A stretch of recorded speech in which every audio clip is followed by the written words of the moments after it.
Hello, welcome to દિવ્યભોગ.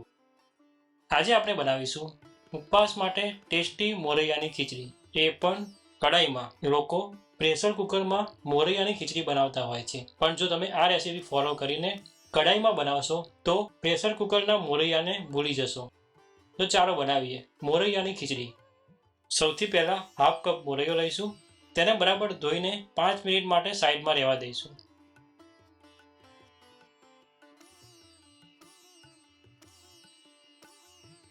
કડાઈમાં 2 tablespoon તેલ ગરમ કરીશું. તેમજ 2 ટેબલસ્પૂન ઘી ઉમેરીશું. એકવાર તેલ અને ઘી ગરમ થઈ જાય ત્યારબાદ 1 ટેબલસ્પૂન જીરું ઉમેરીશું. 3-4 મીઠા લીમડાના પાન ઉમેરીશું. 7 થી 8 સિંગના દાણા ઉમેરીશું. હવે તેને બરાબર મિક્સ કરીશું. હવે ઝીણું સમારેલું ટામેટું અને 1 સમારેલું મરચું લઈશું અને બરાબર મિક્સ કરી દઈશું.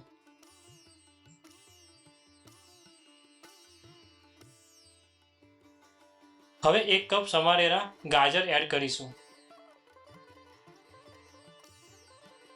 હવે 1 મીડિયમ સાઇઝનું ઝીણું સમારેલું બટાકું એડ કરીશું. કોબીજ એડ કરીશું. આ ઉપરાંત તમે ફ્લાવર પણ એડ કરી શકો છો. 1 ટેબલસ્પૂન હળદર ઉમેરીશું. જો આપ ઉપવાસમાં હળદર ના ખાતા હો તો હળદરને સ્કીપ કરી શકો છો. હવે 1 ટેબલસ્પૂન લાલ મરચાં પાવડર ઉમેરીશું. હવે 1 ટેબલસ્પૂન ધાણા જીરું પાવડર ઉમેરીશું. સ્વાદ અનુસાર સિંધવ મીઠું ઉમેરીશું.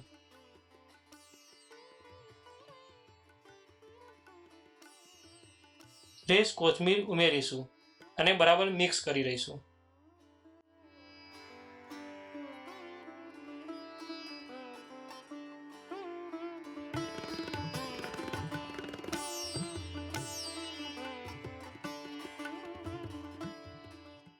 હવે હાફ ટેબલસ્પૂન ખાંડ ઉમેરીશું. જો આપ ગળ્યું ના ખાતા હોવ તો ખાંડને સ્કીપ કરી શકો છો.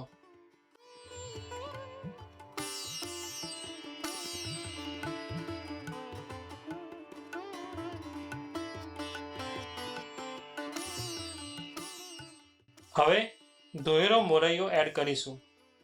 તેમજ 3 કપ જેટલું પાણી ઉમેરીશું અને બરાબર મિક્સ કરી લઈશું.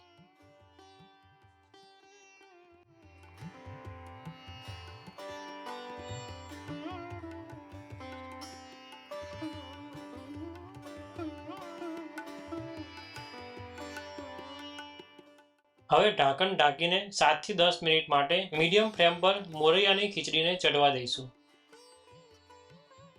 હવે ફ્રેશ કોથમીર એડ કરી છાશ જોડે ભગવાનને થાળ ધરાવીશું. આ વિડીયો આપને કેવો લાગ્યો એ અમને કોમેન્ટ દ્વારા જરૂરથી જણાવશો. વિડીયોને લાઈક અને શેર કરશો. આવી જ રેસીપી જોવા માટે અમારી ચેનલ દિવ્ય ભોગને સબસ્ક્રાઈબ કરવાનું ના ભૂલશો.